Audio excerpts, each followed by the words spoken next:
Hey guys, Darren here. Welcome to Mayhem Country Living. I want to show you something that is profound. I found myself pulled into an argument, not really an argument, just kind of like a disagreement on social media today, on Facebook. And I thought, Darren, you know better than that. You're supposed to be so damn smart. Why the hell did you even let yourself go into that? And then I thought, smack, maybe I shouldn't have done that. And I was absolutely right. And I said, you know what, guys, I'm going to go out and I'm going to play with my grandkids, and the rest of this argument just don't matter. Because I'm going to play with my grandkids and we're going to do stuff. And that was how it wrapped up. And then that really got me to thinking. I'm going to, kind of just hold this down, and we're just going to talk. Because my damn camcorder's not back yet. And that really got me to thinking, really government doesn't care about your affiliation, Republican, Democrat, Libertarian, whatever. They don't give a shit. They really don't. And you can hate me, love me. If you can take that away, we're doing good. I want to show you something that I learned watching these chickens. And this is actually quite profound. I think you'll get the message. More to come. Okay, guys, I was talking to Chris after my live session yesterday. And he asked me, well, why is it taking you so long to do all the stuff you're doing on your chickens? And I said, well, I've got 3 acres that I put the chickens on. And actually, part of the homestead where the house is on that, because I let the chickens out periodically to eat all the bugs, and then they can go into the backyard, and it's all wired and separate and segregated and stuff like that. So it's been a job, more than I thought about. And like you can see over here, I'm not through yet, and I've got a lot more to do. Over behind the greenhouse is the isolation area where the sick ones or the ones with problems are, and we've got one in there, a duck that was bitten by a snake, copperhead. And then we have 8-foot fencing across the top, and then we're going to go across the top of it with netting. And it's it's a process. We have another section finished that's ready to alternate, so we don't get too heavy on these 2 areas. Then we have another section further back here that's just completely segregated for the ducks. Now, I want to show you or tell you about something interesting. And initially, I had done these areas in 10-foot by 20-foot runs. Okay, well, what does that have to do with anything? Glad you asked.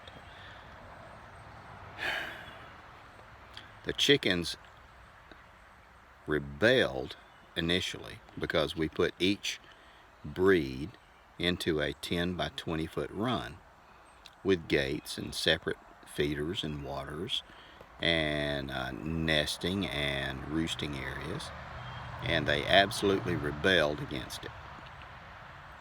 It was chicken Armageddon. Chickageddon? Hey, we'll go with that.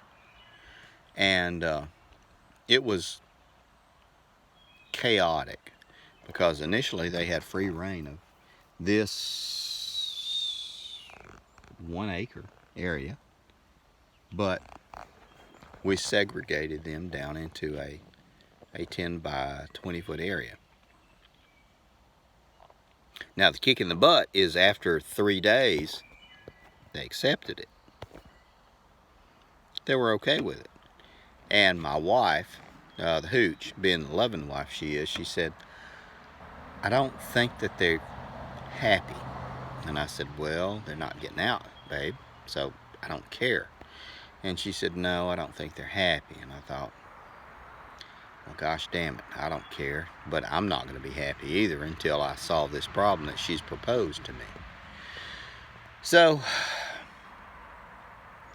she said I would like to make 2 big pens out of this after I'd done all this other stuff. And I said, well, fine. That's fine. You know, whatever she wants, I don't give a shit. I love her. She puts up with me, so I'll be happy to stand on my head for her if I need to. So, I started pulling up T-posts and doing everything, cutting up wire. And what she decided to do was to do 2 40 by 20 foot runs. 1, 2 for the chickens, and then, like I said, another one for the ducks. Okay, now here's the kick in the butt, and I just sat there looking at this stuff and just thinking about it. I am an analyst by trade.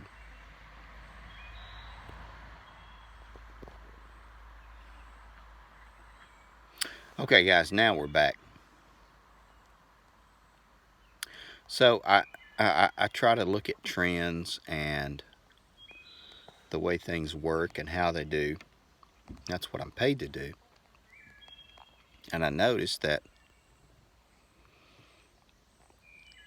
if you put the birds in 1/3 of the space, after 2 days they calm down. Wow, okay, well, what the hell does that have to do with anything? Well, if you put them in a slightly larger area, if they're causing a problem, mind you, they're still in a cage, they don't mind. So, I would ask you this. What size is your prison? How big is it? What size prison are you living in? Because I can define this. This is 20 by 60. And they're absolutely happy. They have food and water. They were getting happy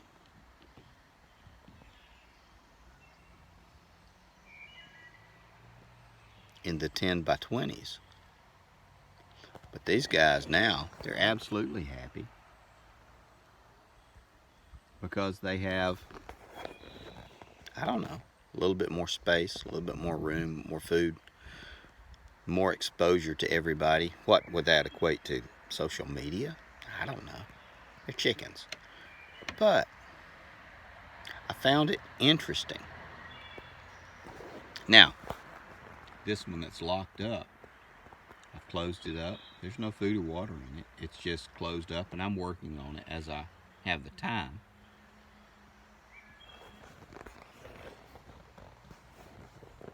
You don't find anybody in it.